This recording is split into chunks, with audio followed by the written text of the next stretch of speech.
Spotlight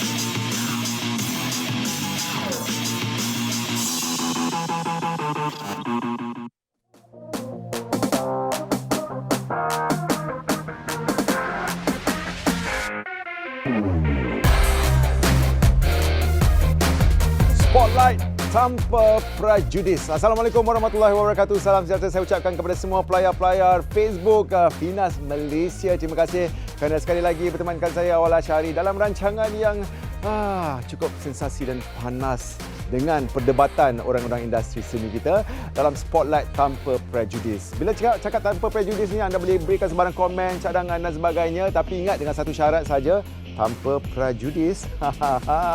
Jangan lupa untuk like, komen dan juga sharekan live kita ini bagi ramai orang dekat luar sana tengok, share dan juga boleh sama-sama dapatkan iktibar daripada perbincangan kita hari ini. Kalau minggu lepas kita dah selesai dengan satu topik hangat iaitu isu ataupun hak anak seni bersama dengan tetamu kita K. Rahman dan juga Sharifah Amani membincangkan tentang royalty, hak anak seni dan sebagainya.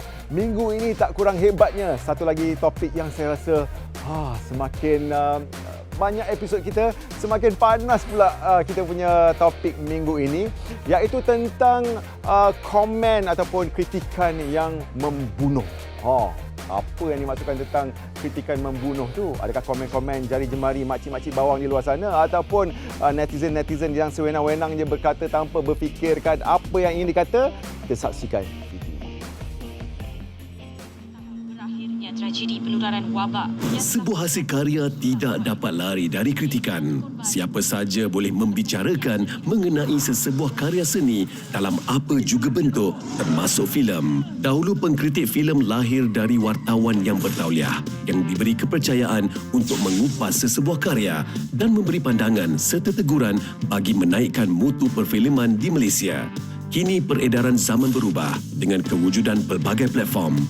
Platform sosial media antara yang sering digunakan untuk mengkritik atau menghentam sesebuah karya tanpa memikirkan kesan terhadap penerbit dan pengarah.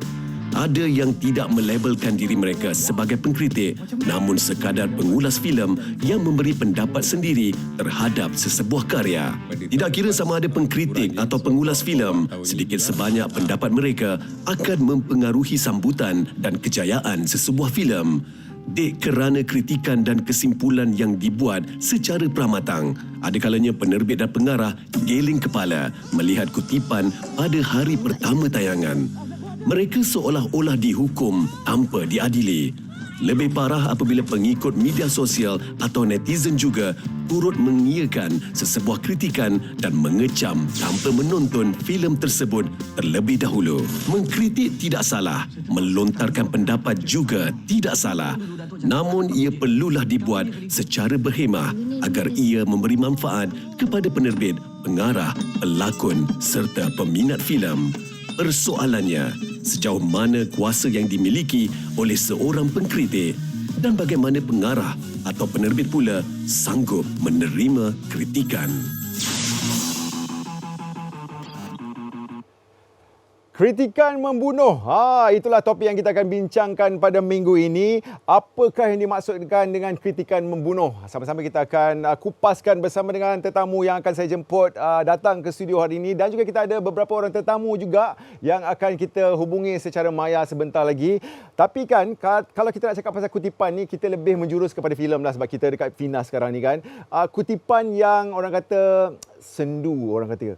Ada orang kata sejuk kutipannya ataupun tak memberangsangkan. Bila sesebuah filem itu tak berjaya mendapat kutipan yang tinggi, adakah ia salah dari segi promosi filem itu tersebut ataupun ia salah artis-artis ataupun pelakon-pelakon, barisan pelakon yang diambil tak cukup popular, tak ada pengikut yang berjuta-juta di laman sosial dan sebagainya ataupun tidak berpengaruh, ataupun penonton-penonton kita ni terpedaya dengan komen-komen ataupun kritik-kritik yang diberikan oleh blogger, review-review yang diberikan oleh pengulas filem ataupun orang kata penulis-penulis bebas. Sekarang ni banyak, dunia kita tanpa sepadan. Siapa-siapa pun boleh memberikan dia orang punya pendapat, YouTuber dan sebagainya. Kadang-kadang orang datang tengok, lepas tengok tu Dan tu juga terus dia buat review, dia bagi ulasan tentang filem tersebut. Adakah benda-benda ini membunuh industri perfilman kita? Sama-sama kita akan bincangkan sebentar lagi. Dan kadang-kadang orang dekat luar sana bila tengok komen-komen ataupun review-review yang diberikan di YouTube, di social media dan sebagainya, mereka secara tak langsung terpengaruh untuk tidak pergi menonton filem tersebut.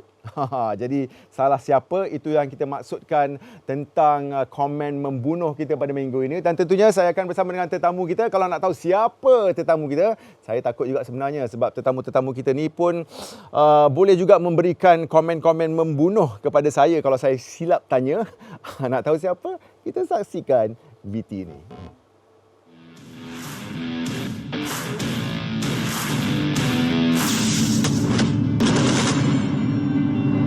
Ikut arahan aku. Tapi disebabkan kau, dia terlepas.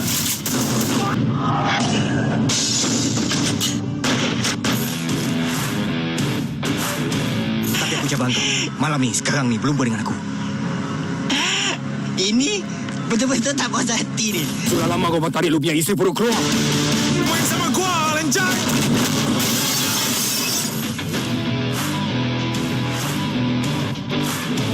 Adi is such a big fan of. So diorang telah diorang menggunakan website sebenarnya.my.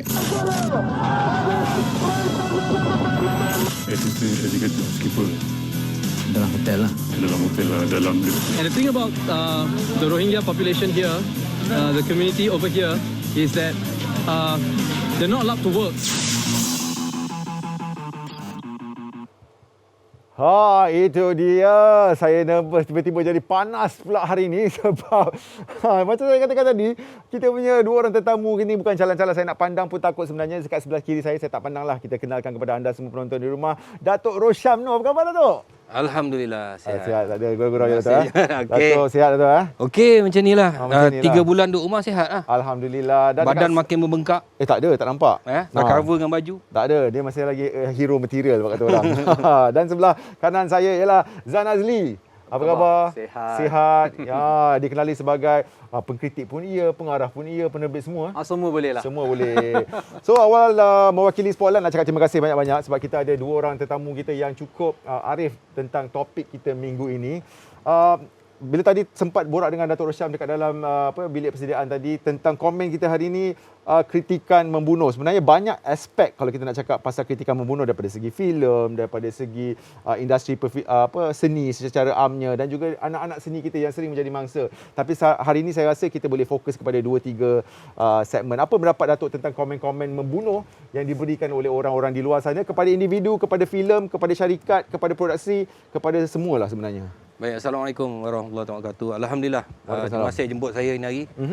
So kritikan membunuh. Kritikan boleh bunuh. Kritikan boleh bunuh. Sekarang ni orang kata dia tajam daripada mata pisau dan juga mata pen.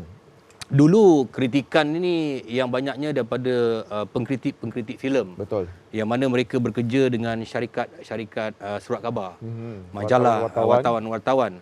Tapi hari ini kita ada pengkritik bebas. Betul. Mereka dikenali di alam maya, dalam social media. Jadi platform-platform ini membuka ruang kepada sesiapa saja untuk mengkritik. Betul.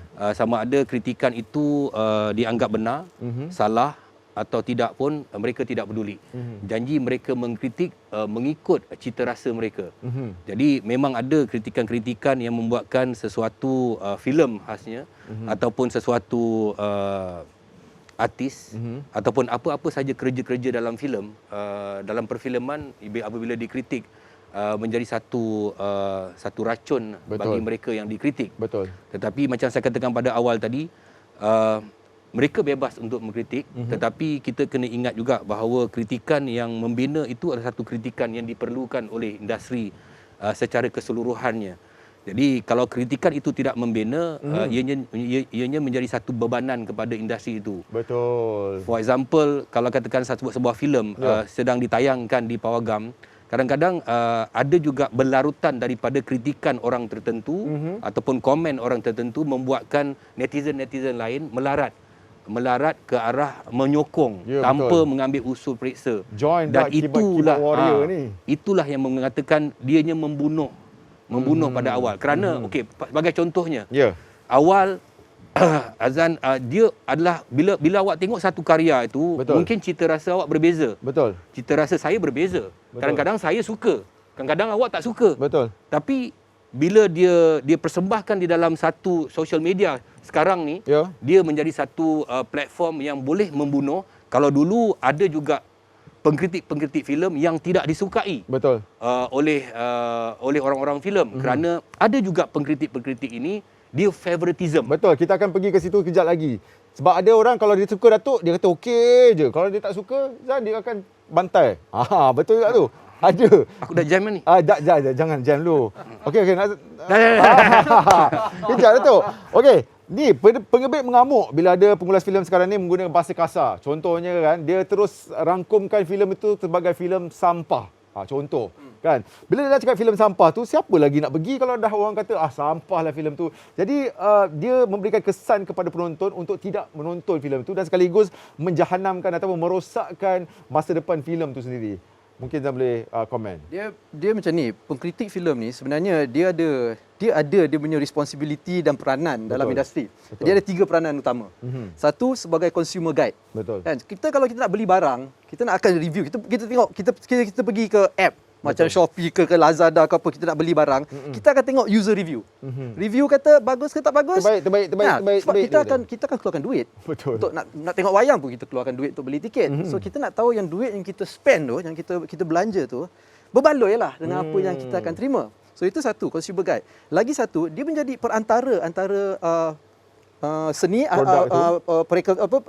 pembikin filem dan juga penonton. Kan? So pengkritik ni untuk yang bertauliah dan tahu apa yang mereka katakan, Betul. mereka akan cuba interpretasikan filem ni bagi kepada penonton, dan penonton akan lebih memahami dan dia pun boleh appreciate lah filem tu. Apa beza pengkritik dengan pengulas filem? Dia sebenarnya interchangeable. Dia punya tema dia sama je sebenarnya. Sama je. Pengkritik dengan pengulas.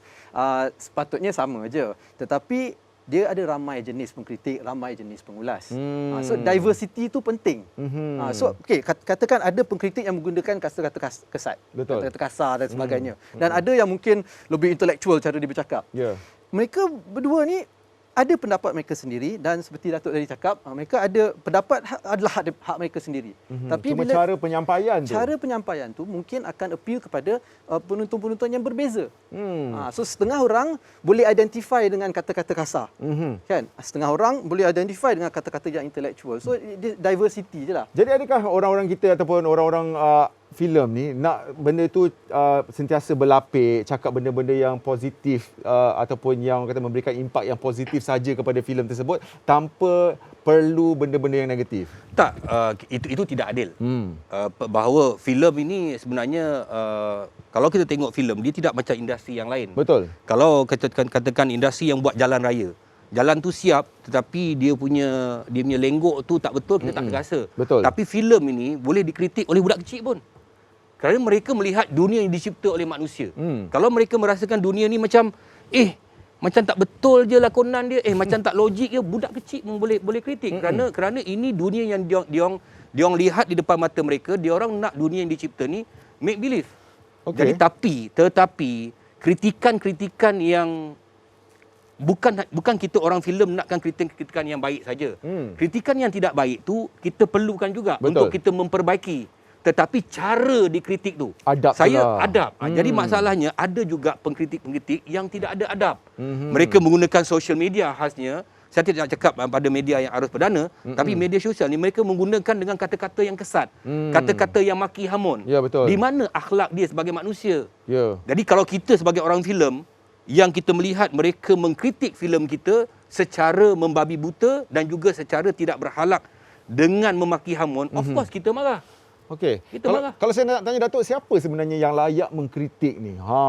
Orang yang layak mengkritik ini, kita sekarang bila ada social media, dia ada dua bahagian. Betul. Dua bahagian. Kalau dulu orang yang mengkritik filem ni dia belajar tentang filem. Betul. Dia belajar tentang sinematografi, acting, screenplay, semua. Dia tulis kat dalam surat khabar tu bahagian filem. Bahagian filem. Jadi dia ni orang yang dianggap bertauliah. Kerana di surat khabar ni ada editor dia.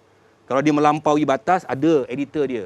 Tetapi ada juga pengkritik yang bebas. Macam sekarang social media, dia bebas dia mengkritik. dia boleh mengikut cita rasa dia. Ya. Tetapi dia tidak boleh menghukum sesuatu karya itu secara membabi buta. Sehingga kan dia mengheret netizen-netizen yang lain membenci satu karya. Ya, betul. Sedangkan dia kena faham juga sejarah perfilman kita. Sejarah perfilman kita tidak sama taraf dia dengan Hollywood, tidak sama dengan China, tidak sama dengan Hong Kong. Kita ada sejarah kita yang masa perfilman kita tengah membangun. Itulah budi bicara di antara pengkritik yang bertauliah dengan tidak bertauliah. Kita masih lagi nak membina industri kita. Membina industri kita. Betul. Tapi kalau dia nak samakan industri kita dengan tamadun yang di luar, yang telah jauh dengan dia punya bajet dia punya, kerana mereka melihat mereka melihat filem-filem, kita tak nafikan. Betul. Filem-filem di luar tu memang hebat. Memang hebat dari segi pembikinan dia memang hebat. Tetapi kalau mereka membandingkan filem kita dengan yang sana, dia akan menjadi masalah. Betul. Dan kita tak boleh salahkan dia juga. Betul. Kerana dia bandingkan. Tapi saya bercakap ni supaya mereka berpada-pada untuk mengkritik, kerana dia harus juga melihat dalam rumah dia ni bergerak dia macam mana. Betul. Industri itu.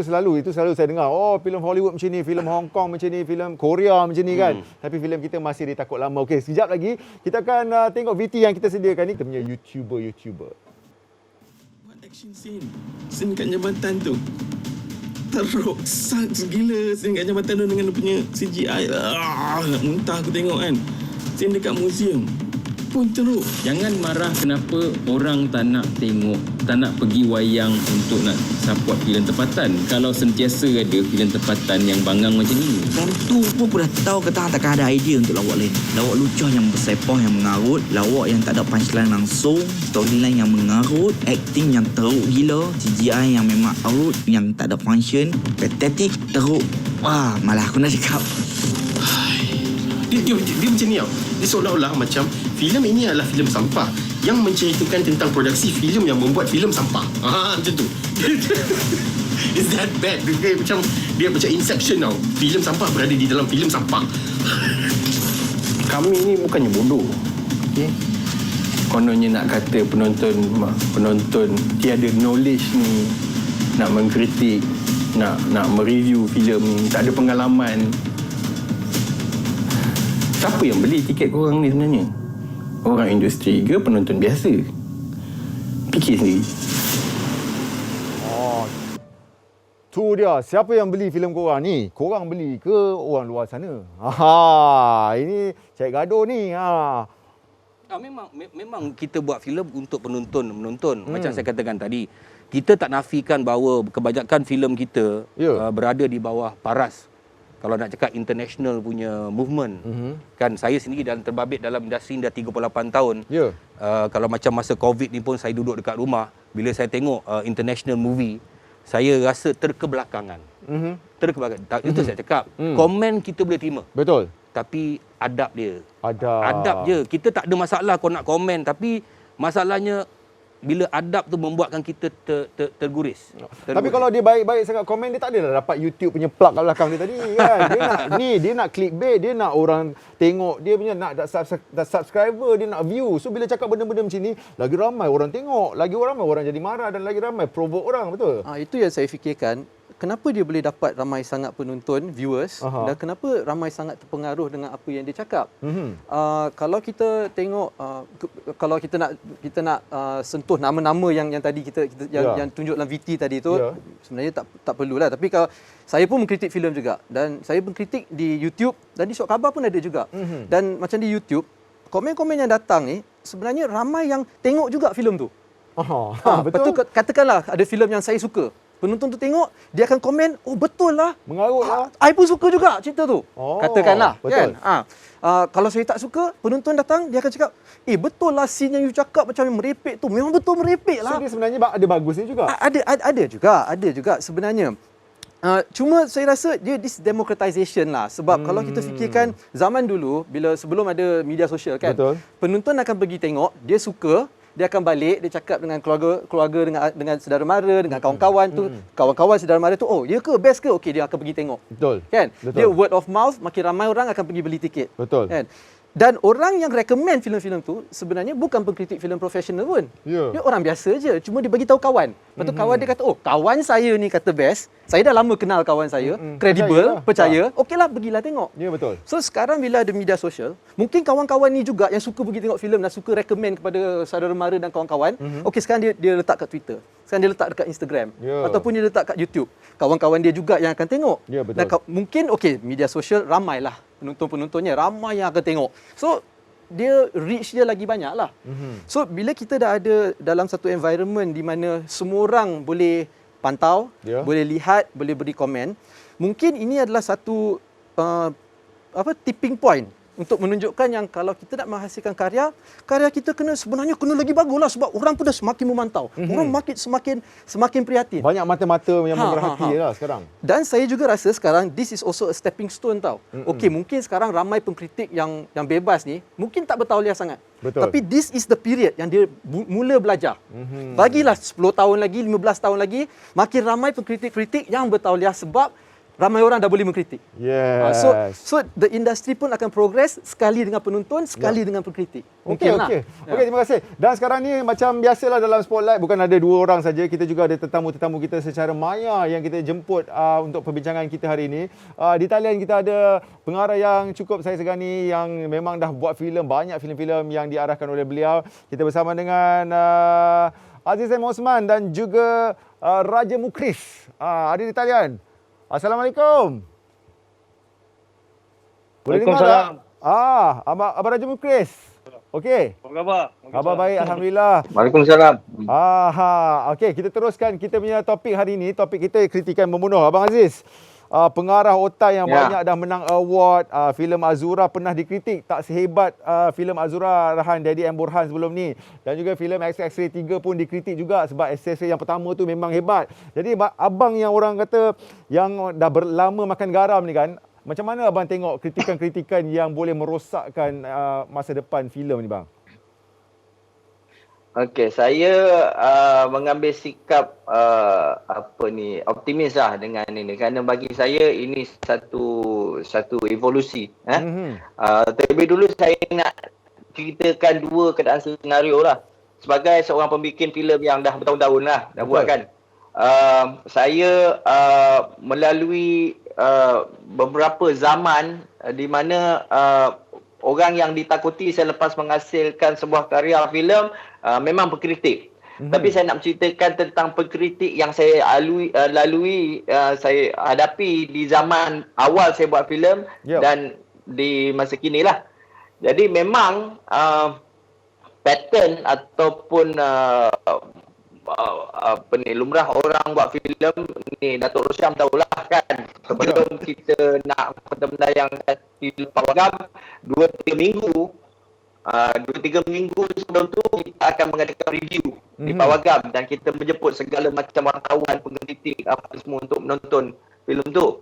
Dan selepas itu kita akan berdebar menunggu saat filem itu diulas. Betul. Okey. Jadi saya bukan nak ceritakan tentang apa yang diulas, saya nak ceritakan siapa yang mengulas. Okey. Ya, silakan. Yang mengulas ini adalah merupakan pengkritik-pengkritik yang dilantik oleh editor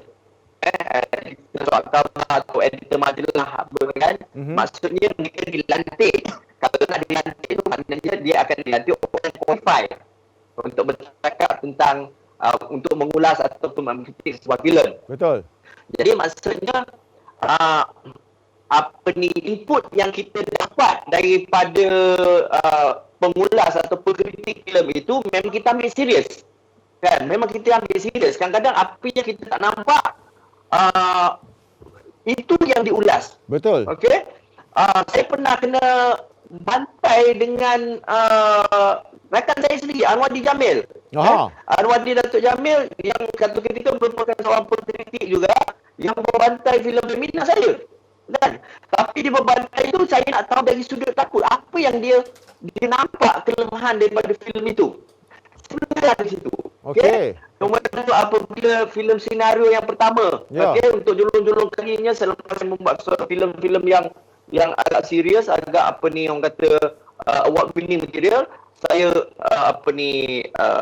down convert diri saya dengan buat filem komedi dengan menjemput senario. Orang tahu senario ni adalah kumpulan popular dan dibandingkan so-called Aziz Osman yang membuat filem-filem fenomena, femina apa ni kan, kita membuat senario dan convert dan pengkritik yang waktu tu Sunny Boy, Datuk Sunny Boy yang merupakan seorang penerbit, dia mengkritik bila kata kilat entah apa-apa semua kan.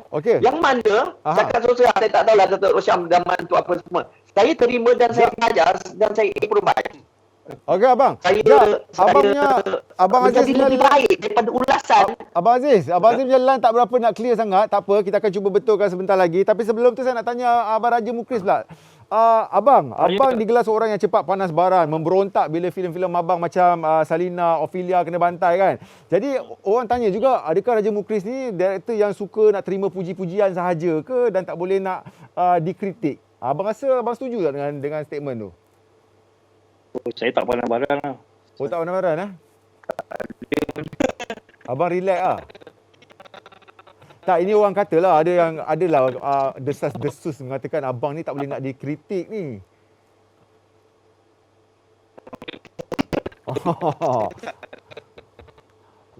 Line tak clear lah saya rasa. Tak apa. Sementara line tak clear tu tak apa. Kita biar dulu. Kan. Okey, macam Abang Aziz kata tadi kan, ada orang yang boleh mengkritik kerana orang tu macam Datuk cakap tadi lah, orang yang dilantik, yang bekerja dengan publication dan sebagainya yang berhak untuk mengkritik. Tapi sekarang ni orang kata dunia dah moden. Semua orang berhak. Semua berhak, betul. Sebab hari ni macam saya katakan pada awal tadi, anak-anak kita juga berhak komen filem tu. Betul. Tapi yang kita ada pengkritik baru sekarang yang mereka tampil dalam social media untuk mengkritik karya-karya filem. Saya menerima. Tapi bahasa yang digunakan tu mungkin tak boleh diterima pakai. Itu saja.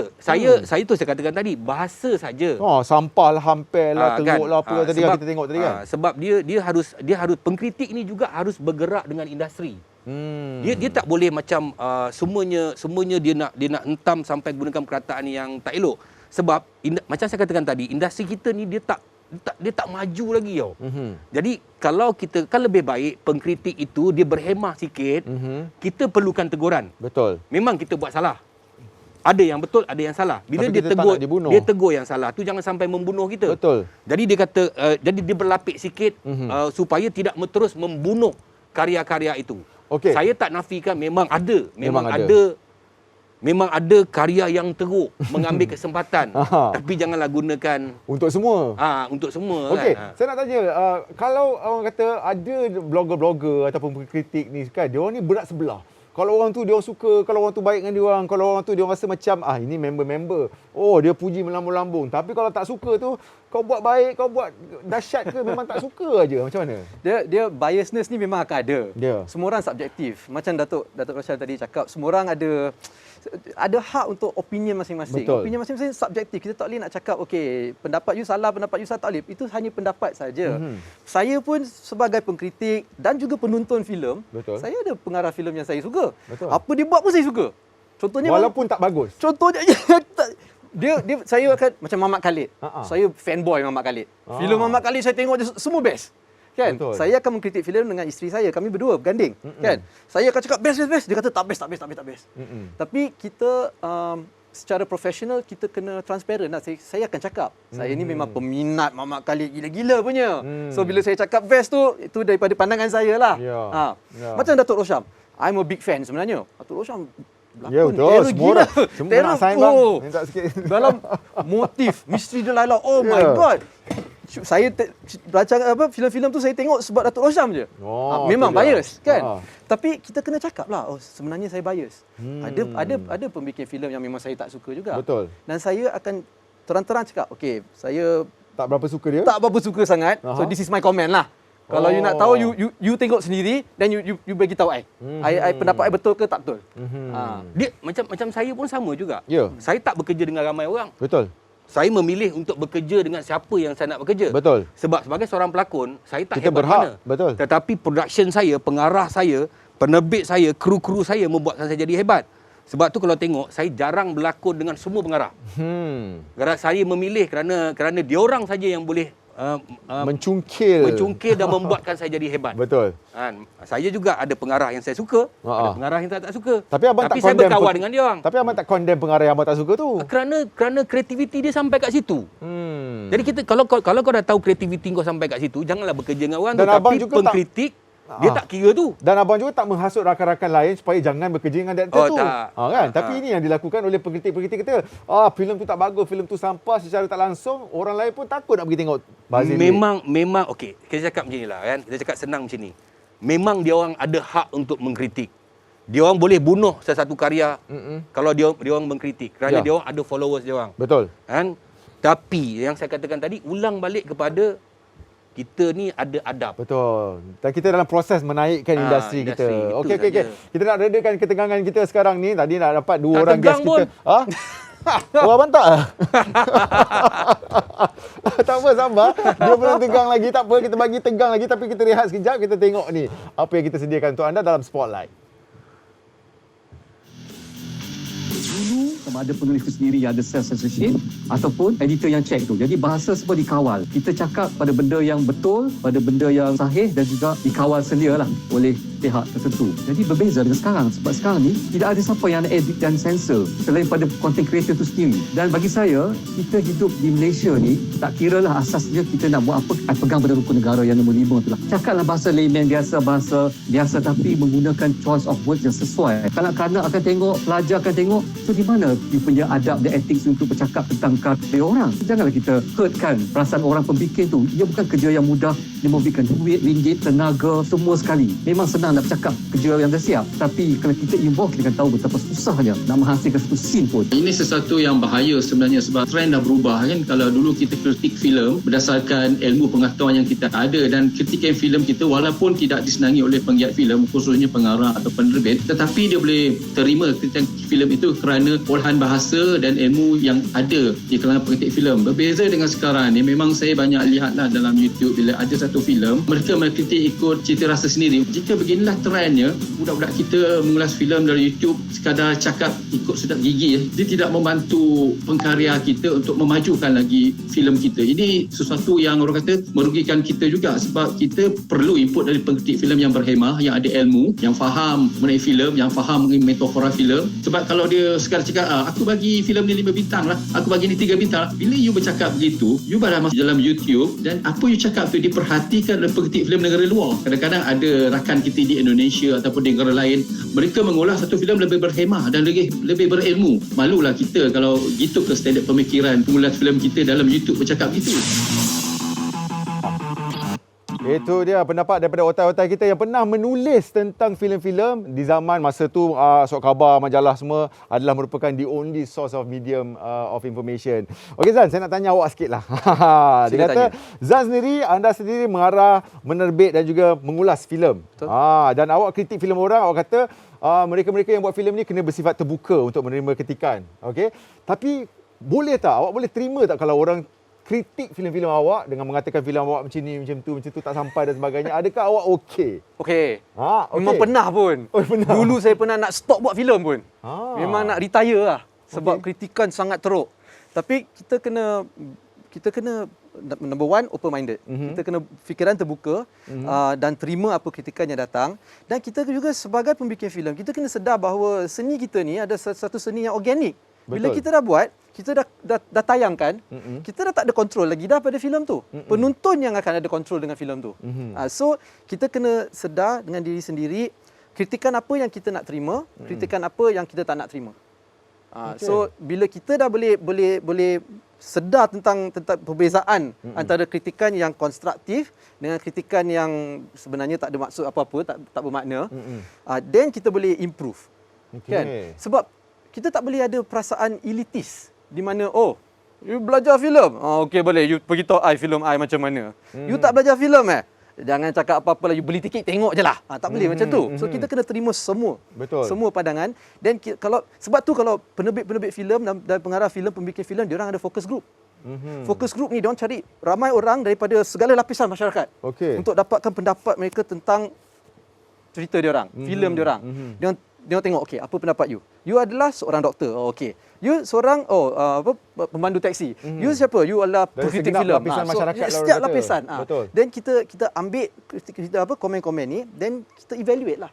So kita kena sebagai pembikin filem pun kita kena evaluate. Okey. Okay, kita lari sikit lah. Datuk berlakon dekat Bollywood kan. Berlakon dapat watak kecil. Orang kata, alah Datuk Rosyam, watak kecil tu pun nak buat just because dia international. Lepas tu tak ke mana pun dia orang punya watak sikit tak memberi impact dan sebagainya. Ataupun satu lagi saya rasa, balik-balik Datuk Rosyam. Alah, dah tua lah, hero season lah apalah. So Datuk sebagai seorang anak seni, orang kata anak seni ni jiwa dia halus kan. Bila dapat benda-benda macam tu, apa perasaan Datuk? Saya memerlukan komen untuk membina kerjaya saya. Saya tidak boleh leka dengan mengatakan semua yang saya buat bagus. Dan saya terbuka kepada komen-komen dan saya sentiasa dikomen kerja-kerja saya. Macam tadi awal cakap saya berlakon dekat sikit dalam Kabali. Saya memerlukan experience. Experience berada dalam satu situasi yang besar. Walaupun kecil, tetapi saya ada experience. Saya juga baru balik pada 2019, insya-Allah pada 31 Disember ni akan keluar satu filem lagi yang saya berlakon di Hong Kong bersama Louis Koo Louis Koo yang watak saya lebih besar daripada Kabali itu dan juga saya ada watak yang besar juga dengan production Singapore. Jadi saya sebagai pelakon memang memerlukan kritikan-kritikan ini. Dan kritikan-kritikan itu juga yang membuatkan saya sedar bahawa saya tidak boleh hayal dengan keupayaan yang saya ada. Orang boleh komen saya pelakon, orang boleh komen satu ketika dulu siapa pengganti Rosyam Noh. Dan saya balas balik. Saya katakan kepada mereka, aku belum mati, kenapa mesti ada pengganti? Betul. Dan dia orang kata saya pelakon hero tua. Dalam filem tidak ada terjemahan hero tua. Dia hero tetap hero walaupun dia tua. Jadi ini terms yang disalahguna pakai. Disalahguna pakai. Macam saya katakan tadi, adik-adik kita yang pengkritik dalam YouTube, saya perlukan komen-komen supaya saya sedar diri saya bahawa tidak semua orang suka dengan kerja saya dan tidak semua kerja saya bagus dan saya perlu memperbaiki kerja-kerja saya. Datanglah sebanyak mana pun pelakon-pelakon baru di depan mata saya tidak pernah tercabar dengan kehadiran mereka, malah saya meletakkan diri saya sedamping dengan mereka supaya saya boleh memperbaiki kelemahan-kelemahan saya. Dulu saya popular. Sekarang popular lagi. Ya, tapi tidak nama saya tidak segah dulu. Tetapi saya memerlukan nama-nama baru. Saya pernah daripada bawah, saya meletakkan nama Rosyam setinggi-tinggi di atas, kemudian nama saya jatuh ke bawah dan saya menumpang. Saya menumpang bersama dengan contohnya KL Gangster 2. Saya menumpang pelakon-pelakon yang dalam tu, populariti mereka, Aaron ada, Adi Putra, saya menumpang dengan mereka. Kerana orang menonton filem itu bukan nak menonton saya. Kerana KL Gangster yang pertama sudah cukup kuat, saya menumpang pegang bau dia orang untuk orang melihat kerja saya. Begitu juga saya dengan Datuk Yusof Aslam. Saya berlakon dalam filem Maria Mariana 2, walaupun saya sudah jadi hero sebelum tu, saya minta dengan dia dapat 5 scene, tapi saya menumpang di bahu Awi, menumpang di bahu Ziana Zain, Era Fazira untuk orang melihat saya. Jadi ini sebenarnya satu komitmen yang bersama bagaimana kita mempergunakan each other dan dipergunakan each other untuk membangunkan satu filem dan juga begitu juga kita memerlukan pengkritik filem. Kalau mereka tak mengkritik kita akan hayal. Betul kan. Orang kata kita nak yang best saja kan. Okey, sampai bila pun kita tak ke mana. Okey, sekarang ni kita cuba dapatkan kalau line dia okey lah kan. Tadi line dia tak berapa nak clear. Raja Mukris di talian. Ya, saya. Bang, tadi tu bukan panas badan bang. Dia kata abang saya salah. Saya salah baca skrip. Dia kata abang cepat panas. Cepat panas kalau kalau abang punya filem-filem macam Salina, Ophelia tu semua dikritik bang. Macam mana bang? Okey, waktu dulu saya pun rasa macam tak okey lah, tak best. Sebab apa? Asas dia, kritikan adalah satu elemen di dalam filem untuk support marketing. Betul. Support pemasaran filem tu tersebut. Itu asas dia. Etika dia adalah kalau tak suka, jangan kritik. Itu etika. Sebab kritikan ni seharusnya membantu menaikkan filem-filem tersebut. Betul. Tetapi sejak akhir-akhir ni, ini tidak berlaku pada zaman dulu lah. Saya rasa saya pun bawa Datuk Rosyam dengan Abang Long Aziz Osman dulu. Saya belajar dari situ dengan Badar apa semua. Jadi saya banyak melalui betul kata Abang Long tadi, maknanya bila kita dah keluar filem tu, kita menanti ulasan filem. Dan soalannya sekarang ni, adakah adakah kita sekarang ada pengkritik sekarang ni? Atau cuma reviewer, filem reviewer? Betul. Sebab pengkritik dia ada etika dia. Untuk mengkritik sesuatu filem tu, dia mengambil masa, tengok dia sekali, bukan sekarang aja, dia 2 kali 3 kali ya.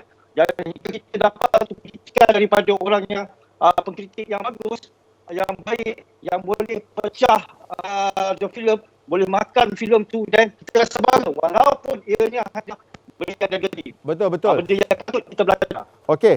Bang, sekarang problem dia adalah saya tak nampak dia adalah satu kritikan dan satu review. Maknanya rasa dan okey bang. Untuk semua. Abang Raja, saya dekat sini rasa macam ada lagi masalah talian tu. Tak apa, kita akan cuba lah bang. Minta maaf banyak-banyak sebab dia macam putus-putus lah bang. Kita akan cuba balik ke abang sebentar lagi. Tapi sebelum tu saya nak alih pandangan anda semua ke Zan. Saya nak tanya Zan, kritik filem ni sebenarnya atas dasar apa? Nak lakukan blog, nak kasih subscriber ramai, ataupun nak plug daripada YouTube tadi tu kan? Ke nak buat konten kan, betul-betul jujur nak kritik untuk memberikan your 2 cents ataupun pendapat anda daripada segi profesionalnya kepada filem tersebut? Semua pun dia. Oh, semua pun dia. Semua pun dia. Sama macam pembikin filem. Pembikin filem dia nak buat filem yang intellectual, yang best, yang karya dia hebat semua. Betul. Tapi nak juga jual tiket banyak. Betul. Nak juga popular, nak award, nak blockbuster. Betul. Nak semua nak. Betul. Kan? So sama, pengkritik pun sama juga. Dan kita pada saya memang kita kena bagi, macam tadi Raja Mukris ada sebut yang ada beza antara reviewer dengan pengkritik. Yeah. Kan? Okey, kalau kita sedar yang ada bezanya antara pengkritik dan reviewer, film kritik dengan film reviewer, dan bila kita baca ulasan, kita baca review, kita baca kritik, kita kena tahulah nak bezakan. Kita kena bijak jugalah sebagai pembaca. Exactly. And not as pembikin filem pun kena tahu. Kan? Kena sedar yang ada perbezaan. Penonton pun kena sedar ada penonton dan pembaca kena sedar ada perbezaan juga. Tapi kalau tak sedar, kalau mereka tak sedar, sebab kita tak boleh nak expect setiap lapisan masyarakat pandai filem. Betul. Kan? Dia akan baca apa yang lebih relatable bagi dia orang. So kalau dia baca kritik filem, satu filem kritikan filem yang sangat intellectual, dia pun tak faham. Okey, saya tak nak baca lah. Saya baca review. Review yang lebih simple. Kan? Filem ni bagus, 3 star, pergilah tengok. Pergi tengok. Okeylah, pergilah tengok. Oh, ni filem ni 1 star out of 5. Tak best lah. Taklah saya tak pergi tengok, RM20 tu mahal. Betul. Kan? So macam itulah. Okey, sekarang ni kita nak bawa anda semua, player-player Facebook Finas Malaysia ni, kita nak berjaya, kita nak belajar cara-cara ataupun adab-adab dalam mengkritik ataupun bagi review sesebuah filem tu. Kita saksikan macam mana sebenarnya nak review dengan berhemah. Pertama sekali, kecintaan dia pada seni itu. Apresiasi dia pada seni itu harus tinggi lah. Dia akan melihat filem itu sebagai satu karya seni. Dia ada kekuatan itu sendiri, ada nilai seninya. Jadi dia harus percaya pada itu. Dia harus ada disiplin memahami. Seni filem itu dia harus faham dari sudut sejarahnya, perkembangan keseniannya, perkembangan artistiknya, perkembangan industrinya. Dia harus faham. Mana dia tahu bila pengkritik membedah sesuatu filem itu, menganalisis sesuatu filem. Dan pengkritik juga melihat daripada pelbagai sudut. Barangkali dia akan menjurus pada satu-satu sudut saja. Katakanlah saya nonton filem bunuhan. Barangkali kalau di pemahamannya pada Marxis, mungkin saja dia melihat dari sudut pemahaman Marxis. Ataupun dia melihat dari sudut noir, konsep filem noir, genre-nya itu noir. Dia kena faham. Kalau kita lihat pengkritik di barat umpamanya, dia tidak menggunakan bahasa yang lancang umpamanya, lembut saja. Cuma keedahnya kita kena faham disiplin tadi. Dan ini harus dibentuk pada jiwa seseorang. Penggunaan bahasa itu akan menunjukkan, menggambarkan, reflect penulis itu sendiri. Kalau kita menghujahkan, mengatakan sesuatu tidak bagus, kita mesti ada hujahannya. Kalau dia berani membuat filem dan menayangkan, mempersembahkan pada halayak, dia harus menerima pandangan pada halayak masyarakat. Itu adalah dunia moden hari ini. Kalau filem itu tidak dikritik, orang tak bagi pandangan, dia akan sendirinya akan mati. Sebab industri filem dia perlu input intelektual. Barulah kita akan berkembang. Dia akan membantu industri itu sendiri, membantu karyawan itu melihat pandangan daripada orang ramai itu. Mungkin dia tidak setuju, dia kata dia susah, tapi memang betul orang tak kata seni filem itu mudah, tapi dia menceburi bidang itu dan dia sanggup menceburi bidang itu, maka dia sanggup menerima pandangan daripada orang lain. Itu dia Tu dia banyak sebenarnya poin-poin sekejap kita ulas lagi Dato' yang diperlukan untuk seseorang itu mengkritik ataupun memberikan komen tentang filem. Tapi kami di Spotlight nak minta maaf lah sebenarnya. Kita sepatutnya ada temu bual secara maya dengan tetamu-tetamu kita. Kita dah sediakan 3 orang sebenarnya. Tapi kita ada sedikit masalah teknikal, line tak berapa nak clear. Tapi kita teruskan dulu dengan Dato'. Dato', masa zaman-zaman Dato' Prime dulu kan, bila keluarkan filem, orang kata dia tunggu 2 minggu baru diorang ulas. Kan? Dah tayang 2 minggu kat pawagam kan, dah blockbuster semua, baru dia akan cakap pasal filem tu. Tapi sekarang ni kan, orang pertama yang baru pergi preview je sebenarnya. Dia jemput pergi preview je. Keluar preview dah tulis macam-macam kan. Aku keluarlah setengah jalan, aku tak larat nak tengok, aku keluar. Bila dah ada review macam tu, siapa yang nak bayar tiket nak pergi tengok? Yalah, sebab dulu industri kita lagi teruk, lagi parah daripada sekarang. Jadi Persatuan Wartawan Hiburan Malaysia ni bersepakat bagaimana untuk membina balik industri filem dekat Malaysia. Sebagai contohnya pada keluarga si Comat dulu tahun 70-an dulu, kira industri filem kita memang dah terlingkup lah. Betul. Jadi wartawan ni menampakkan siapakah yang nak diangkat sebagai satu ikon kepada industri filem. Mereka berpakat mengangkat Allahyarham Tan Sri P. Ramlee sebagai satu ikon dan akhirnya diangkat untuk membawa filem-filem yang ada sekarang sebagai satu benda yang hebat. Jadi dulu memang wartawan ni akan tunggu 2 minggu. Betul. Lepas 2 minggu dia akan jut. Sebab apa? Sebab apa? Dia merasa bertanggungjawab kepada tumbesaran industri itu. Ya. Tapi hari ini kita tak boleh lagi cara begitu. Kerana hari ini kehidupannya baru. Kerana yang dijemput ni termasuklah wartawan, termasuklah bloggers, semua dijemput untuk menyaksikan preview sebuah filem. Jadi mereka berlumba-lumba untuk mengeluarkan siapa punya artikel yang keluar dulu. Tapi sekarang kita ada wajib tayang, bukankah benda tu lebih orang kata sistematik? Memang sistematik, tapi keadaan untuk mengkritik tu dia dah tak boleh ikut cara tu. Itu saya katakan tadi, berbalik pada tajuk kita hari ini, kritikan membunuh, kan? Tapi kalau mereka merasakan bahawa sesebuah filem itu mereka tidak suka, macam saudara Wahab Hamzah cakap tadi tu, ada etika dia, ada cara penulisan. Dia hentam tapi dalam berlapik. Dia menggunakan ayat-ayat, perkataan-perkataan yang bukan sampai membunuh. Dia masih lagi menggunakan ayat yang membuatkan penonton tu berfikir, oh kalau begini kritikan dia, aku rasa aku kena pergi tengok filem ni. Biar aku tengok betul tak betul apa yang dia cakap tu. Dia macam ni lah. Sorry Ya, boleh. Dia macam ni. Mungkin pemikir filem dalam industri sekarang ni, diorang cuba nak kata-kata yang sedap je. You nak cakap I tak pandai buat filem, boleh. Tapi cakaplah dengan lebih bersotan. Yes. Assalamualaikum. Saya nak bagi tahu sebenarnya you tak reti buat filem. Minta maaf ya, saya nak kritik macam tu je. Okay, thank you. Kalau macam tu boleh terima ke agak-agak? Dia tak boleh macam tu kan. No, ekstrim lah. Dia boleh rembat. Bagi saya, kalau pengkritik nak rembat. Tapi jangan gunakan perkataan yang melampaui. Kita masih ada berlapik lah macam tu. Macam personally, saya dengan isteri saya, bila kita kritik filem, tak suka pun kita tak pernah guna kata kesat. Memang langsung tak pernah. Tapi kita kena sedar yang society sekarang, democratization tu dah memang tahap tinggi. Demokratisasi orang ramai dah tahap tinggi. Macam katakan kalau kita tengok zaman dulu yang Datuk Roshan cakap tadi, yang gabungan pengkritik-pengkritik dia orang naikkan ahli seni kan, dia naikkan P. Ramlee. Okey.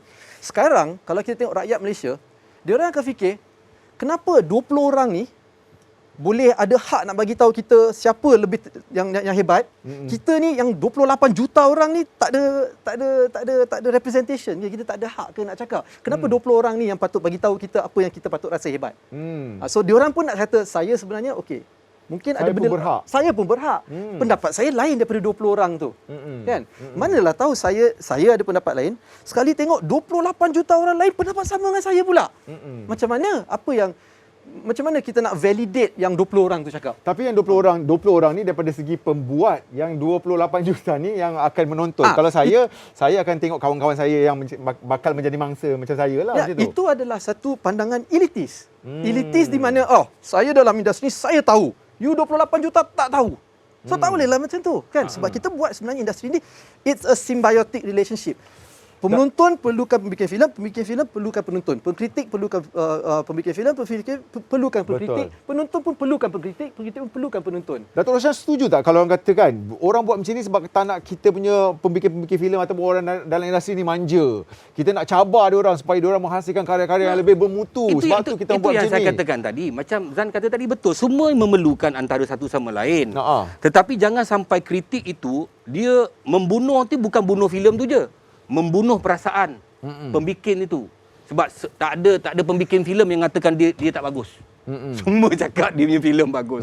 Kan? Tak ada. Betul. Semua cakap bagus. Tapi kita ambil sini jangan sampai filem itu nanti memberikan satu perbuatan yang mengundang kepada dosa kepada pengkritik itu. Betul. Itu yang saya kita boleh tengok alam zaman sekarang. Tapi kita kena ingat apa yang tertulis di dalam, apa yang dikeluarkan di dalam alam maya itu akan kekal sampai hari kiamat. Betul. Kan? Kerana mengaib itu satu benda yang tak bagus. Jadi dia membawa kepada akhlak tu tadi. Jadi kita ambil lari sikit daripada apa kita bincang hari ni. Yang saya sebagai orang tua saya nak bincangkan ialah tentang apa akan jadi, tentang apa perbuatan tu nanti yang mana kekal tadi tu dia akan membawa kepada dosa. Kalau dia filem itu nanti akan membawa dia orang mengheret dia orang. Kalau dia kata itu cuma pendapat saya, anda tak apalah ikut pendapat saya. Kalau anda nak, anda kena tengok sendiri. Tapi dia dah mengata filem tu sebenarnya, dia dah bagi pendapat. Awal mengata saya tak ada masalah awal. Dia berhak mengata. Aku boleh kata engkau ni awal, engkau ni tak begini, engkau ni tak begini, engkau tak begini. Tapi aku tak menggunakan perkataan yang macam kau faham tak? Itu yang saya tak suka. Dia orang nak jadi pengkritik, itu hak dia orang. Betul. Kan? Itu hak dia orang. Itu hak masing-masing. Tapi jangan menggunakan perkataan yang sampai orang luar mengatakan, "Ui, teruk betul sampai digunakan perkataan ini. Memang teruk tak lagi tengok lah." Betul. Jap. Okey, sekarang ni kita nak bawa anda semua. Kita ada satu video tentang wajib tayang. Apa yang dimasukkan tentang wajib tayang? Jom sama-sama kita tengok. Wajib tayang. Terus memperkasa sokongan kepada para penerbit melalui skim wajib tayang yang diperuntukkan di bawah Peraturan Perbadanan Kemajuan Filem Malaysia 2005 yang berkuat kuasa pada 23 Jun 2005. Peruntukan ini jelas untuk melindungi persaingan filem import melalui tayangan secara wajib di Dewan Wayang Gambar oleh pemamer. Filem yang telah diluluskan hendaklah ditayangkan selama 14 hari berturut-turut oleh pemilik dewan atau panggung. Bagaimanapun, penayangan sesuatu filem boleh ditukar dari Dewan Gambar yang terbesar kepada sesuatu Dewan Gambar yang lebih kecil tertakluk kepada syarat. Finas juga memberi bantuan galakan tunai kepada syarikat produksi berdasarkan kutipan filem-filem tempatan di bawah skim wajib tayang. Ini terbukti pada tahun 2018 sebanyak RM3,308,120.25 diperuntukkan kepada 41 buah filem. 2019 sebanyak RM4,052,622.34 diperuntukkan kepada 28 buah filem, manakala tahun 2020 pula sebanyak RM3,564,634.21 diperuntukkan kepada 42 buah filem, dan tahun 2021 sebanyak RM81,051.83 kepada 8 buah filem.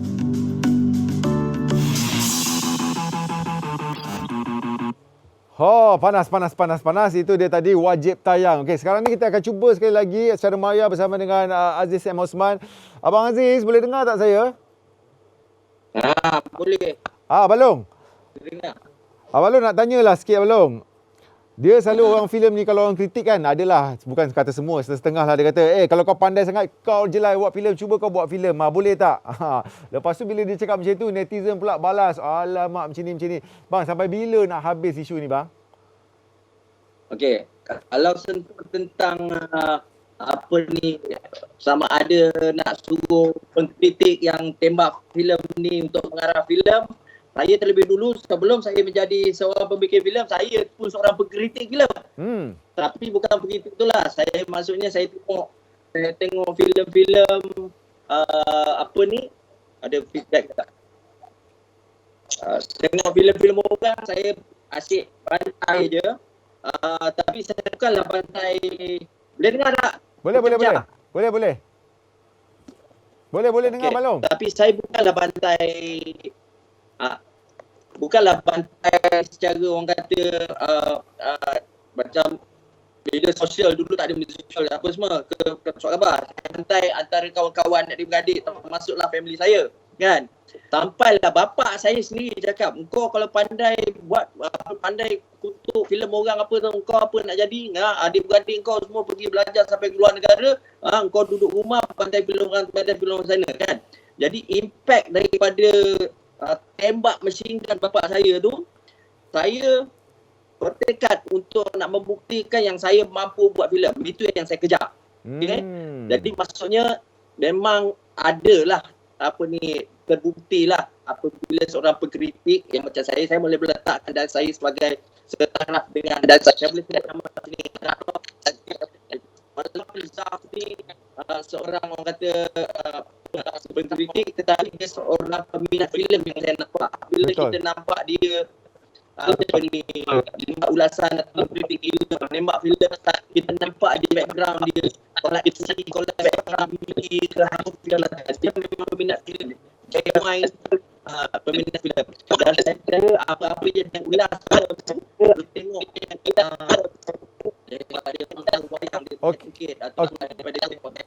Okey, Abang Long. Ini membawa saya kepada soalan kepada tetamu kita kat studio ni. Saya nak tanya kepada Zan Azli ni. Sebagai seorang pensyarah, Zan pun pensyarah juga kan, mengajar student anda tentang filem kritik kan. Apa sebenarnya yang subjek yang dititik beratkan dalam sesebuah ulasan ketika mengkritik filem? The basic is kalau kita nak mengkritik filem ni adalah satu, kita kena faham pembikin filemnya. Konteks dan sejarah pembikin filem, penerbit filem dan history of the story. Satu. Lagi satu, kita kena tengok simple ulasan. Jalan ceritanya. Betul. Dan kritikan lakonan sedikit, kritikan teknikal sedikit, kritikan skrip sedikit dan narrative structure sedikit. Tapi yang diutamakan adalah bagaimana kita nak relatekan satu filem tu dengan keadaan sekeliling kita. Current affairs, hal ehwal semasa, social kritik dan buat relatability filem tu kepada penonton-penonton biasa dan masyarakat biasa. Itu yang paling penting. Dia sebenarnya kita lebih mengutamakan itu daripada technicality, daripada lakonan dan daripada segi skrip dan sebagainya lah. Apa punca penggunaan bahasa-bahasa kasar, bahasa-bahasa pasar, bahasa-bahasa yang menyakitkan hati ni? Apa puncanya? Adakah dia ada tersusun dalam etika? Tidak boleh menggunakan bahasa-bahasa macam ni yang tak ada, kita tak ajar macam tu. Kita tak ajar tu. Sebenarnya bahasa pengkritik nak pilih untuk guna tu adalah hak dia. Dan kalau dia guna bahasa tu sebenarnya adalah pengantara. Melambangkan dia. Betul. Dan juga melambangkan penonton. So kalau seorang pengkritik menggunakan bahasa-bahasa yang intelektual, yang besar-besar, yang sophisticated, dia akan melambangkan diri dia, of course, dan juga cater kepada penonton yang suka yang jenis macam tu.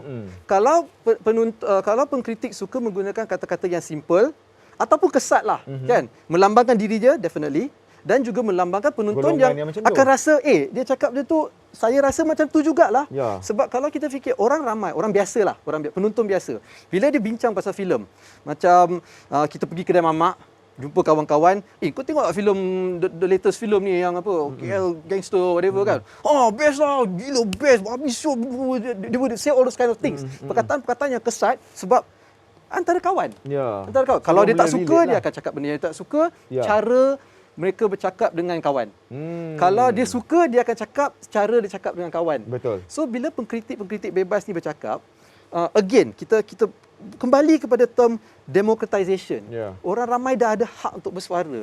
So kita tak boleh nak cakap, bagi saya lah personally, cara you bercakap lain dengan cara I bercakap. Tapi I tak boleh cakap yang sebenarnya cara you cakap tu salah. Mungkin slang you lain, slang I lain. Betul. Kan? Sebab kita dibesarkan cara berlainan. Betul. Dan sebagainya. Okey, saya faham. Mungkin dia melambangkan akhlak yang mungkin kurang sikit. Ataupun mungkin melambangkan adab yang tinggi sedikit. Tapi semua orang pun, mereka konteks cara hidup mereka, cara dibesarkan, orang sekeliling mereka berlainan. Culture, kita tak boleh nak cakap budaya tu adalah salah. Apa-apa budaya pun kita tak boleh nak cakap salah. Jadi bang, macam mana sekarang ni? Kita nak membentuk pun kita tak boleh sebab semua orang bebas bersuara menggunakan platform masing-masing. Kita tak boleh nak kontrol platform mereka. Macam Zan cakap tadi, cara mereka bercakap dengan audience mereka bergantung kepada demografik itu sendiri. Jadi macam mana bang? Kita nak memastikan sama ada mereka ni come on lah, sepakat lah. Kita sekarang ni cuba nak menaikkan industri filem kita. Macam mana kita nak bagi tahu diorang yang kita sekarang ni dalam proses untuk menaikkan industri? No, diorang bagi saya macam Zan cakap tu betul. Cara diorang membesar, cara percampuran diorang. Diorang nak komen tu, diorang boleh komen. Up to them to comment anything. Dia nak cakap filem tu teruk, memang kita pun mengaku filem kita pun ada teruk. Ada yang sampai tak boleh tengok.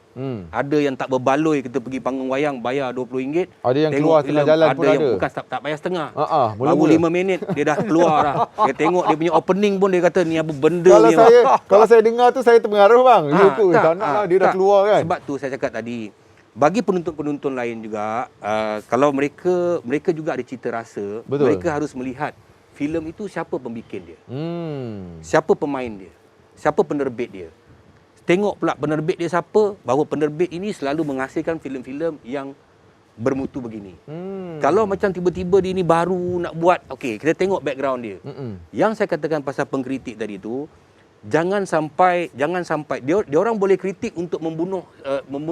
Memang betul. Kritikan itu boleh membunuh. Betul. Kalau saya kritik hari-hari pun, tapi ada juga kritikan yang membuatkan orang tu bergila. Betul. Dia orang kritik saya orang semua cerita pasal saya, membuatkan saya lagi menjadi perhatian orang. Betul. Kan menjadi perhatian orang. Dia yang paling penting macam saya selalu kritiklah, saya buat tak tahu je. Saya diam, saya tidak bersuara. Kan? Jadi saya punya sistem shield saya, pertahanan saya macam tu. Kuat macam tu je, buat tak tahu sebab aku tak baca. Aku tak baca. Kan?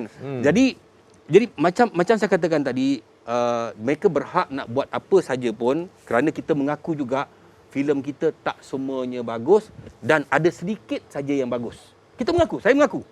Kan boleh tak kalau saya nak buat semua pengkritik-pengkritik yang bertauliah ni untuk menjadikan dia orang credited nak jadikan dia orang bertauliah kena masuk kursus. Dia tak payah sebab apa macam Zan cakap tadi betul. Because kan dunia sekarang kau nak bagi kursus akan timbul yang lain, So dia orang ada hak. Tapi yang saya sebagai orang tua yang nampak Ustaz tua tak best. Tak payah tua lah bang. Yang lebih dewasa dalam industri. Saya sayang industri itu. Saya membesar dengan industri itu. Dan di belakang saya ada beribu orang player dalam industri itu yang cari makan dalam industri itu. Jadi kalau perkara-perkara ini boleh membuatkan industri itu jatuh. Memang betul kritikan mereka kuat. Tetapi saya berharap sangatlah peradaban dalam mengkritik itu yang paling penting. Peradaban dalam mengkritik. Dia nak mengkritik sampai membunuhlah, tapi peradaban tu kena jaga. Mungkin kena work hand in hand lah. Maksudnya macam kau support aku, nanti aku support kau.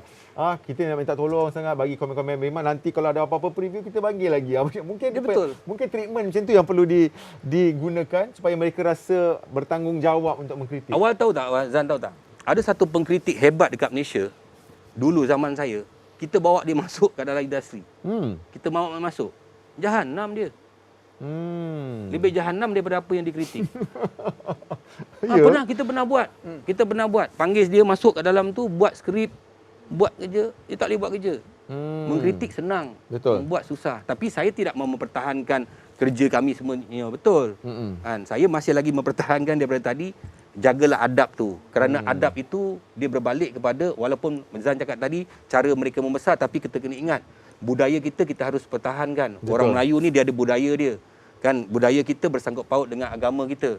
Jangan sampai filem yang teruk yang kita buat ni mengheret dia orang membuat dosa di alam maya. Betul. Kerana ini akan kekal selama-lamanya di alam maya. Kita tak nak peradaban itu berlaku kepada. Saya sayang pengkritik-pengkritik yang ada di luar sana. Kerana kalau tak ada mereka kritik, malam ni kita tak ada kat sini. Tak ada discussion. Betul. Aku pun tak dapat payment malam ni. Kau faham tak? Macam dia orang, tadi masa abang cakap saya terfikirkan kita nak mempertahankan industri kita. Tapi dia orang pun tanpa kita sedari ada industri dia orang sendiri, iaitu industri blogger dan juga industri pengkritik-pengkritik ni. Kalau tak ada filem-filem yang macam jahanam apa dia nak tulis? Apa dia nak tulis? Semua baik je. Pengkritik sebenarnya kebanyakan pengkritik tak nak jadi pembikin filem pun. Mereka adalah pengkritik profesional. Yes. Wartawan profesional. Kan sama macam wartawan yang komen tentang politik. Katakan, kan. Dia orang bukannya nak jadi ahli politik, cuma mereka nak komen pasal politik.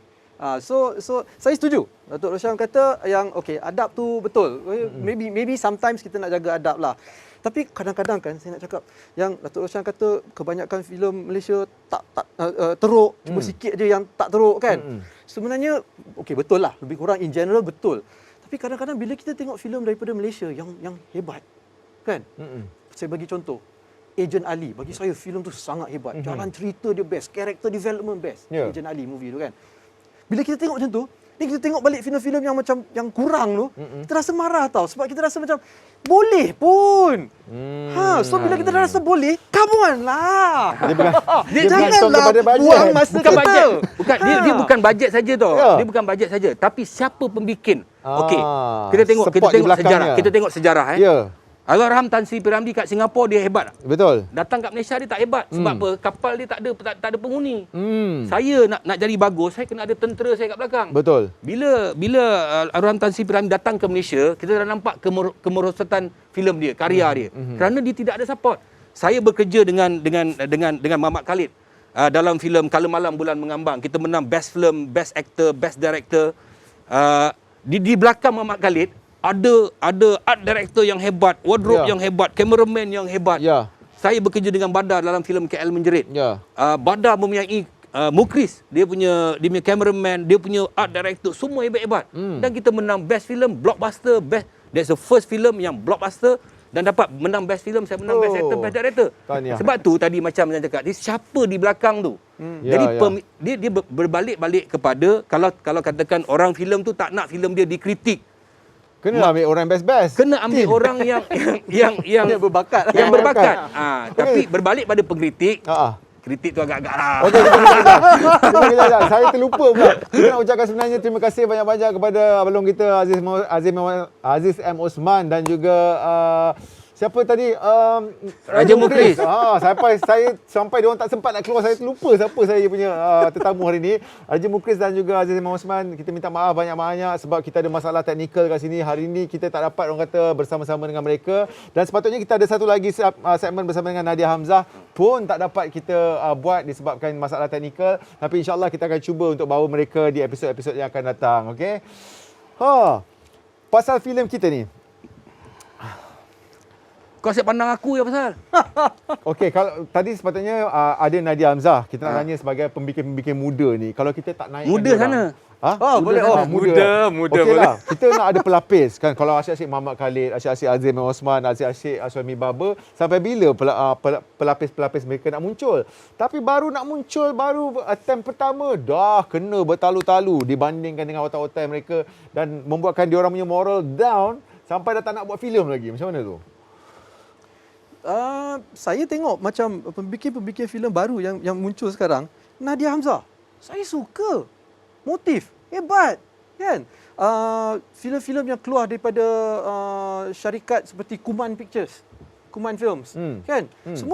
Semua pengarah-pengarah yang muda-muda, micro budget, tapi gepak-gepak macam filem Roh. Amir Rizwan. Filem tu sangat bagus. Bila kita tengok, saya rasa macam saya ada faith lah. Industri macam kita okey sebenarnya. Soalan yang sepatutnya saya tanya Nadia, dia kata Nadia adalah pembikin muda wanita yang beranikan terbit dan mengarah filem motif, gagal di box office, sedangkan filem-filem pendek dia memang semua dahsyat-dahsyat. Macam mana tu? Tak apa, satu filem je. Keep on making. Buat, jangan give up. Kan? Terus buat. Abang, adakah dia ni orang-orang muda ni dibuli oleh pembikin-pembikin yang tengah ada sekarang? Tak. Siapa nak buli siapa, duit dia. Tak adalah macam peluang mereka makin tipis apa dah ada pelapis-pelapis baru. Dia macam ni, sebagai penerbit, kita ambil penerbit. Penerbit adalah mereka yang keluarkan duit. Nadia dengan tim dia keluar duit sendiri buat filem. Saya berlakon filem tu. Oh ya. Sebab tu dia kata bagus. Okay. Dia berani cakap lepas aku tak bagus. Dia berani cakap lepas aku tak bagus. Tapi dia kata tak make it. Dia tak make it tu, okey, ada benda-benda lain. Filem tu bagus dari segi penceritaan, tetapi dari segi komersialnya kena fikir juga. Kerana dari segi komersial kita kena faham penonton dekat Malaysia dengan luar negara berbeza Penonton dekat Malaysia kebanyakannya pertengahan dia punya ekonomi pertengahan ke bawah. Umurnya dalam 25 ke bawah. Ini genre yang diperlukan di pawagam. Betul. Orang yang banyak mengkritik yang hebat-hebat ni, dia berapa persen saja. Tapi di negara luar, disebabkan dia orang ni memang penggemar filem dia ada filem-filem yang dia suka. Memang kalau filem begitu, dia ada penonton dia. Tapi di Malaysia lain. Di Malaysia lain. Kerana mereka memerlukan filem yang berbentuk lebih kepada taste yang tadi tu, menghiburkan mereka dengan cara mereka. Jadi siapa yang bijak menerjah ke pasaran, yang macam Zan cakap tadi, nak terjah ke, nak jual kat mana? Okey, engkau buat benda ni. Kau nak jual kat mana ni teh ni? Adakah dekat gerai tepi jalan mereka tak macam nak dilihat ni? sama dengan macam karya-karya orang-orang otai. Macam ni, saya baca satu lagi ni penggiat muda macam Muz Amir, direct filem Takut ke Tak. Pengkritik kata terlalu bereksperimen, banyak sangat benda yang berlaku dalam cerita tu. Sampai dia orang tak boleh nak fokus mana satu. Tak boleh juga nak menunjukkan karya orang muda ni. Nak juga karya-karya macam orang tua-tua ataupun orang-orang lama. Sebenarnya itu saya cakap tadi. Kalau karya orang muda, orang kat luar ni, penonton ni, dia tak kisah pun kau tua ke, kau lama ke, kau baru ke. Asalkan aku dapat sedap santapan mata aku, santapan telinga aku, sedap aku tengok. Samsul Yusof. Dengan adik dia siapa? Syafiq. Muda. 18 tahun dia dah mengarah filem. Syafiq. Sam tak laku. Tapi dia buat lagi. Macam Zan cakap, dia buat lagi. Kan, padahal branding scope production besar. Betul. Tak laku filem tapi filem tu bagus. Kan, tapi dia baru 18 tahun. Tapi dia buat akhirnya dia berjaya. Samsul Yusof pun sebelum dia jadi macam sekarang, dia pun orang baru juga. Tetapi kenapa filem dia menjadi? Sebab dia mengambil kira apa selera orang. Selera orang itu yang paling penting. Kau nak jual makanan kau. Kan kau nak jual sambal kau kat aku. Kau kena fikir juga apa selera aku. Ngam ke tak ngam. Okey. Wah, cakap sambal lapar pula saya. Okey Zan, akhir kata lah kan, sampai bila kita nak satu industri yang saling membantu sama lain. Kalau kita tengok, jangan bandingkan kita dengan Hollywood lah. Hollywood tu macam abang cakap, dia orang dah establish, dia orang besar, dia orang dah memang ada backup dan sebagainya. Kita ni yang masih nyawa-nyawa ikan, nak ke depan tapi tak boleh kan. Apa yang perlu dilakukan? Macam mana kita nak menggambling tenaga supaya semua support each other ni? I think kita, number one, kita minta maaf to the both of you kita boleh banding dengan Hollywood. Kita boleh banding dengan Bollywood. Kita boleh banding dengan Germany, France. Ya, kita boleh banding sebab kita dah menunjukkannya kita ada filem-filem yang hebat juga. Sikit. Memang sikit, kan? Tapi sekarang kalau kita tengok, kita ada discussion ni tentang pengkritik. Betul. Pengkritik yang membunuh lah, pembikin filem tak puas hati lah, pengkritik tak puas hati lah. Ini adalah sebenarnya satu indication yang menunjukkan industri kita sebenarnya tengah melonjak, tengah naik, tengah growing. Sebab semua pun rasa passionate. Ini adalah satu macam kita kata teething problem lah. Betul. Problem yang kita sebenarnya tengah akhir balik lah kira. Kita tengah akhir balik nak jadi dewasa lah. Macam tadi kan, ada pengkritik cakap kan, siapa tengok filem korang? Maknanya dia orang yang tengok filem kita. Betul. Jadi maknanya dia orang nakkan taste dia kita buat untuk dia. Apa yang dalam keadaan konteks tahun 2000 ke atas ni. Jadi kalau kita masih lagi berada di belakang, saya cakap tadi Azan, macam kalau saya tengok kan, kalau negara kita ni, kita nak bekerja cara Hollywood, memang sukar. Sebab saya pernah bekerja di international punya filem. Betul. Bajet dia orang 150 juta. Betul. Kan, 150 juta, 160 juta. Kita ni, saya pergi ke Hong Kong baru-baru pada tahun 2019, saya tunjuk trailer filem KL Gangster pada pengarah dekat sana. Dia tanya saya, how much the budget? Dan saya katakan dia, including the promotion and marketing, 5 juta. Dia kata, are you sure? Dia buat filem tu, saya rasa filem yang dia buat dengan harga 160 juta tu dengan banding dengan Samsung punya filem tu, lebih hebat yang ini lagi. Okey. Tetapi adakah filem-filem Malaysia ini dia mencerminkan Malaysia? Kalau contohnya saya bawa filem Malaysia pergi ke pasaran dunia, dia akan tanya, filem ni daripada mana? Malaysia. Dia faham tak? Yes, betul. Dia tak cakap Malaysia. Sebab dia pun tak tahu filem ni daripada mana. Okey. Sebab panas. tu Finas kata, betul. Filem kita wajah kita. Mana wajah kita? Wajah kita lah. Inilah wajah kita. Inilah wajah kita. Jangan buka. Okey, apa pun sebenarnya masa sentiasa mencemburui kita punya perbincangan bang. Memang tak cukup sebenarnya 1 jam. Tiap-tiap minggu memang macam inilah jadinya. Apa pun kita nak ucapkan terima kasih banyak-banyak kepada Datuk Roshamno dan juga kepada Zan Azli. Terima kasih banyak-banyak kerana sudi bersama kita hari ini. Saya nak mohon maaf daripada semua tenaga produksi, kepada kepada Aziz Osman dan juga Raja Mukris dan juga Nadia sebab tak sempat nak bersama dia disebabkan masalah teknikal. Apa-apa pun kepada anda penonton di rumah, hari ini saya tak dapat nak baca komen anda sebab kita terlalu panas dekat sini. Apa pun, jumpa lagi minggu depan. Jangan lupa untuk like, share dan juga komen kan ini supaya ramai lagi boleh tonton Spotlight Tanpa Prejudis. Nak tahu topik apa minggu hadapan, sama-sama kita saksikan di hari dan juga waktu yang sama di Facebook Finas Malaysia. Untuk itu, Assalamualaikum. Kita jumpa lagi. Terima kasih bang. Terima kasih. Thank you so much. Faktor utama untuk kejayaan dan juga kemusnahan adalah Mantap, Abang. komunikasi, Putih hari ini abang balik lewat sikit. Abang ada kelah agama, ada ceramah.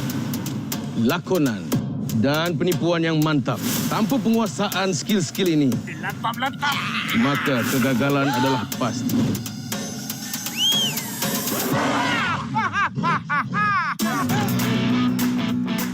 Right ni saya.